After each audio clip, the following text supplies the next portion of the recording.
Hello বন্ধুরা, welcome to my channel বিশুদ্ধতার সন্ধানে।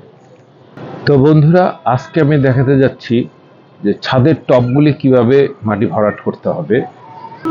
কারণ আমরা নার্সারির থেকে গাছ নিয়ে আসি তখন কত সুন্দর হৃষ্টপুষ্ট ফলজ গাছ নিয়ে আসি, কিন্তু আমাদের কাছে এসে সেটা শুকিয়ে যায়, মরে যায়, ফল দেওয়া কমে যায়। পাশাপাশি আরেকটি বিষয় আজকে গুরুত্ব পাবে, সেটা হলো ছাদটাকে কিভাবে হালকা রাখা যাবে। কারণ ছাদ যদি মাটি ওজন বেশি হয়ে যায় তাইলে যে কোনো সময় দুর্ঘটনা ঘটতে পারে। আজকের এই পদ্ধতিতে তুমি যদি টবটা সাজাও তাহলে গাছ ভালো থাকবে এবং পানি নিষ্কাশন ব্যবস্থা ভালো হবে এবং ছাদও ভালো থাকবে। আজকের ভিডিওটা ধাপে ধাপে আমি অত্যন্ত সহজভাবে দেখিয়েছি, তাই ধৈর্য সহকারে সবাই দেখবে। আর এখনও যদি আমার চ্যানেলটি সাবস্ক্রাইব না করে থাকো, অনুগ্রহ করে নিবে। ছাদের জন্য এই ধরনের জিও ব্যাগ সবচেয়ে উত্তম, কারণ এটা পানি নিষ্কাশন ব্যবস্থা ভালো থাকে, আবার অনেক হালকাও হয়। এই দেখেন, আমি একটা বড় জিও ব্যাগ নিয়েছি, অনেক হালকা এগুলো। তো ছাদের প্রয়োজনে এই ধরনের ব্যাগ ব্যবহার করা সবচেয়ে উত্তম, এতে হালকা থাকবে। প্রথমে আমি কি করবো, ব্যাগের নিচে কতগুলো পাতা, আমি যে ছাদ পরিষ্কার পরিচ্ছন্ন করে যে জিনিসগুলি পাই, এই যে পাতা, এই পাতাগুলো আমি প্রথমে দিয়ে দিব নিচে।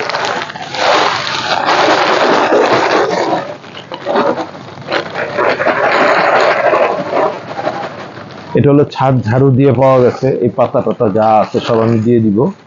ফুল পাতা যা নষ্ট শুকিয়ে যায় তা আমি ফেলে দিতাম, ফেলে না দিয়ে এখানে দিয়ে দিব।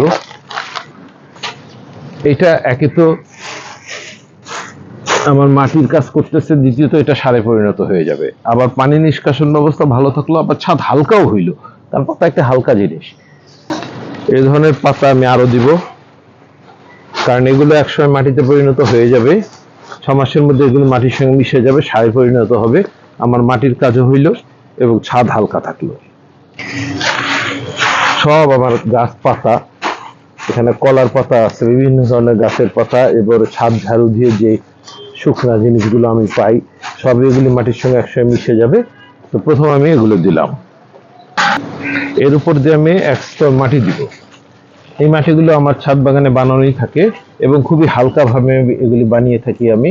এই কিভাবে বানাই তাও আমার একটি ভিডিওতে দেওয়া আছে আমার চ্যানেলে, যদি প্রয়োজন হয় সেখানে দেখে নিতে পারবে সবাই। আমি 1 স্তর পুরোটা মাটি দিয়ে দিব।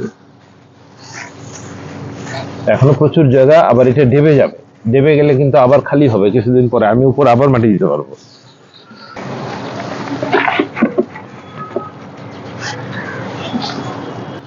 হ্যাঁ বন্ধুরা, এরপরে আমি মাটি দিলাম এবং উপরে 1 স্তর আবার গোবর এবং ডিমের গুঁড়া দিয়েছি।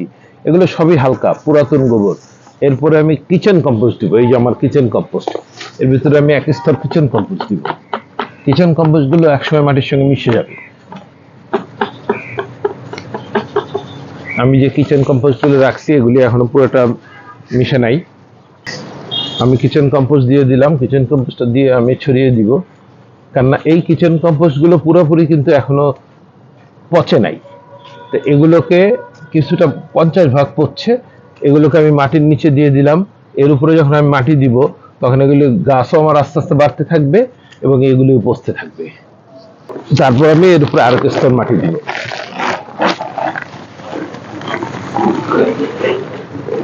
একটা ব্যাগে অনেক মাটি লাগে,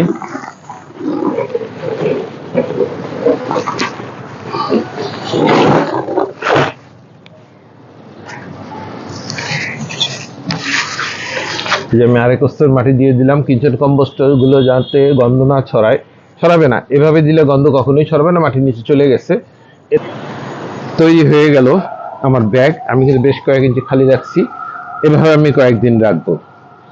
কয়েকদিন রাখার পরে এখানে আমি গাছ লাগাবো।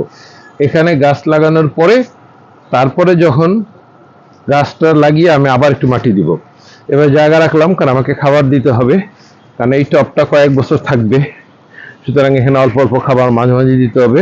আমি অর্গানিক খাবার ব্যবহার করি, এই অর্গানিক খাবার এখানে আমি আবার দিয়ে দিব। এভাবে আমি আমার একটা ছাদের ব্যাগ তৈরি করলাম। এতে ছাদ হালকা হবে, আমার গাছও উপযুক্ত খাবার পাবে, তার নিউট্রিশন যা দরকার সবই এখান থেকে পাবে। তো বন্ধুরা, এখনো যদি আমার চ্যানেলটি সাবস্ক্রাইব না করে থাকো, অনুগ্রহ করে নিও।